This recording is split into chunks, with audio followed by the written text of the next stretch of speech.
and Rushanara Ali, the Labour MP and member of the Treasury Select Committee.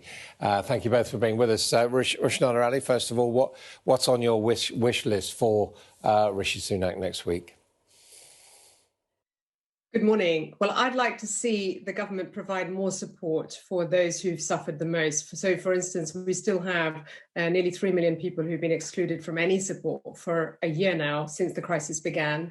And the Chancellor's been incredibly stubborn about that. I'd like the government to do much more for young people. As we've seen from today's figures, young people have been hit very hard, with over 420,000 young people who've been made unemployed in the last year, on top of the 600,000. So the Kickstart programme, where the government has, the Chancellor allocated £2 billion, is not working well enough. Only 2,000 placements, according to last month's data, have been provided for young people. What we need is a radical overhaul of that policy so that young people can get the jobs now, rather than being stuck at home with no hope for the future. And so I'm calling on the government, on the Chancellor, to introduce a national youth corps using some of that money, a policy that's been designed with me and others in the youth sector with Will Hutton, so that young people have a job guarantee and an income guarantee for at least a year, and to create another 100,000 placements. Because unless we work with hundreds of thousands of young people, plus the employers in the public, private sector, we're going to see young people being hit once again by a crisis, just as another generation was affected by the last global financial crisis. Does any of that sound sensible to you, Luke Johnson?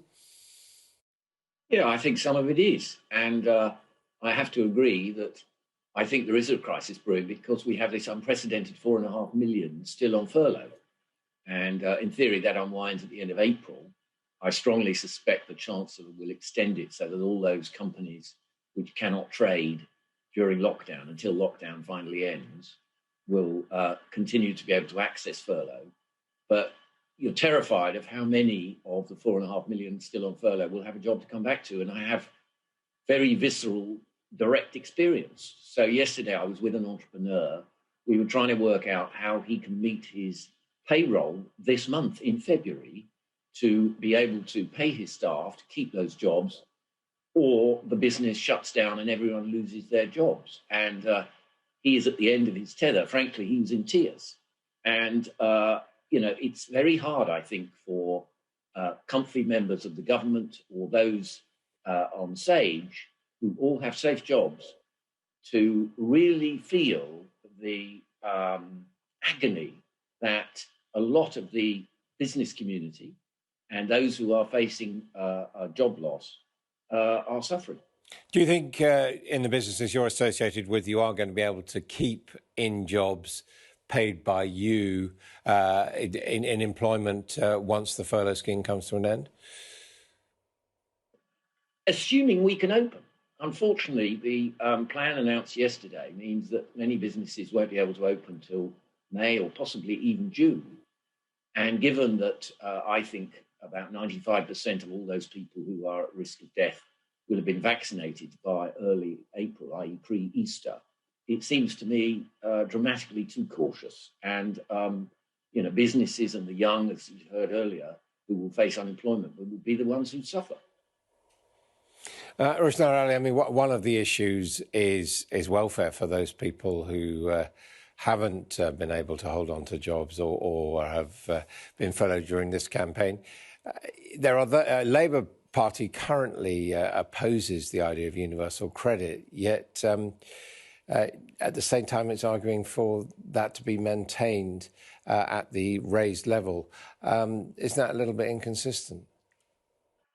Well, look, there's a broader debate about reforming and dealing with universal credit, but we're in the middle of a crisis, and I think it's misleading to talk about universal credit in this frame. What we're talking about is, while we've got universal credit, people need to have an increase, an uplift that's maintained. Otherwise, people are going to starve. I mean, this is already happening up and down the country. In my constituency, we've seen a lot of people lose jobs. Ethnic minority groups, along with young people, have been hit extremely hard with higher levels of job losses. We've seen people relying on food banks that we never thought we would see. So we need the uplift in universal credit to protect people in the face of this pandemic. And it hasn't gone away. People are sadly still dying in constituencies like mine, while we've got very severe levels of poverty. The other thing I would say in response to the point Luke is making is that I think a cautious approach is necessary because of what's happened last year, where we had a very unsustainable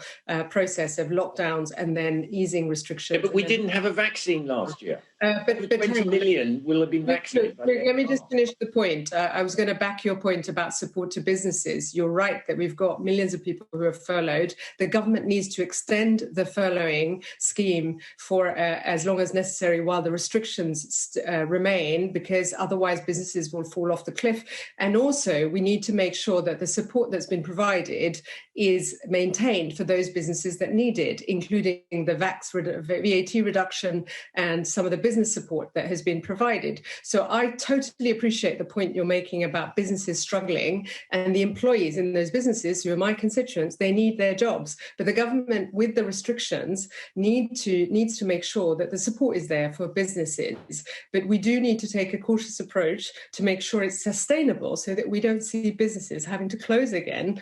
There are still threats with the new variants. So we do, while the situation's improved greatly since the vaccination program was introduced, we do need to be cautious about new variants and how they may undermine the wins that have been made. But I completely support your case for more support to businesses who are employing a lot of people and who need government backing until the restrictions are eased. Luke Johnson, I mean, if you had to come up with one or several things that the Chancellor could do in the circumstances of a budget next week while we're still in this pandemic that would make perhaps start a significant structural changes in the economy to put it back to perhaps even better than it was before 2019, what would it be? Well, it will be not to fall for the obvious attractions of putting up taxes on business and entrepreneurs, because if you do that, you discourage investment, you discourage job creation. And given that interest rates are exceedingly low, I think it will be a terrible mistake, because what the government needs to do is to encourage people to take a risk and start businesses and grow businesses and invest and take on more staff and rebuild the economy.